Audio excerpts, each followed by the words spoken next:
YS Vijayamma fee దీక్షకు ఏలూరు నగరం సిద్దమవుతోంది.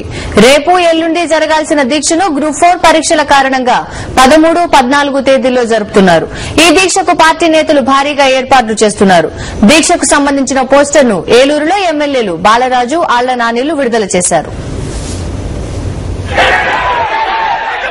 ఏలూరు నగరంలో వైఎస్సార్ కాంగ్రెస్ గౌరవాధ్యక్షురాలు వైఎస్ విజయమ్మ చేపట్టనున్న 2 రోజుల దీక్షకు పార్టీ నేతలు ఏర్పాట్లు చేస్తున్నారు. జిల్లా కన్వీనర్ గా బాధ్యతలు చేపట్టిన పోలవరం ఎమ్మెల్యే బాలరాజు అన్ని నియోజకవర్గాల్లో పర్యటిస్తూ నేతలు, కార్యకర్తలతో సమావేశాలు నిర్వహిస్తున్నారు. దీక్షకు సంబంధించిన ఏర్పాట్లపై కన్వీనర్ బాలరాజు, ఎమ్మెల్యే ఆళ్ల నాని, మాజీ ఎమ్మెల్యే ముదునూరి ప్రసాద్ రాజులు సమీక్షలు చేశారు. అనంతరం వైఎస్ విజయమ్మ ఫీజు దీక్ష పోస్టర్ను విడుదల చేశారు.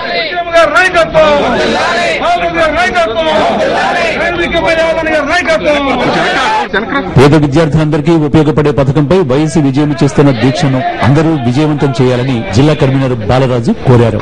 గౌరవ అధ్యక్షుడు శ్రీమతి విజయమ్మ గారు మరి ఈ 2 రోజుల దీక్షని ఈ పేద విద్యార్థుల కోసం మరి చేపట్టబోతున్నారు.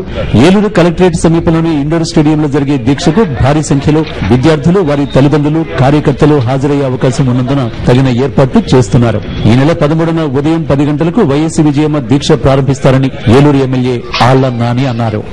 ఈ దీక్షకు సంబంధించి ఏర్పాట్లు కూడా ఎగ్జిబిషన్ గ్రౌండ్ లో 13వ తారీఖున ఉదయం 10 గంటలకు ప్రారంభమయ్యే ఈ దీక్షలో పాల్గొనడానికి ఏలూరు అసెంబ్లీ నియోజకవర్గంతో పాటు జిల్లా వ్యాప్తంగా ఉన్నటువంటి వైఎస్ఆర్ కాంగ్రెస్ పార్టీ అభిమానులు, కార్యకర్తలు కూడా భారీ స్థాయిలో తరలి రావడానికి దీక్షను విజయవంతం చేయడానికి సిద్దంగా ఉన్నారని జిల్లా కేంద్రంలో వైఎస్ విజయమ్మ తొలిసారి దీక్ష చేపడుతూ ఉండడంతో జిల్లా నుంచే కాకుండా ఇతర ప్రాంతాల నుంచి కూడా భారీ సంఖ్యలో నేతలు, కార్యకర్తలు హాజరు కానున్నారు.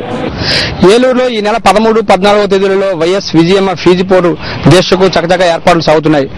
ఓవైపున నియోజకవర్గాల వారీగా జిల్లా నేతలు సమీక్షిస్తూనే మరోవైపున ఇక్కడ ఏర్పాట్లను కూడా స్వయంగా పర్యవేక్షిస్తున్నారు. ఫీజు పోరు దీక్షకు భారీ ఎత్తున విద్యార్థులు, తల్లిదండ్రులు హాజరవడం ద్వారా దీక్షను విజయవంతం చేయాలని జిల్లా నేతలు యోచిస్తున్నారు.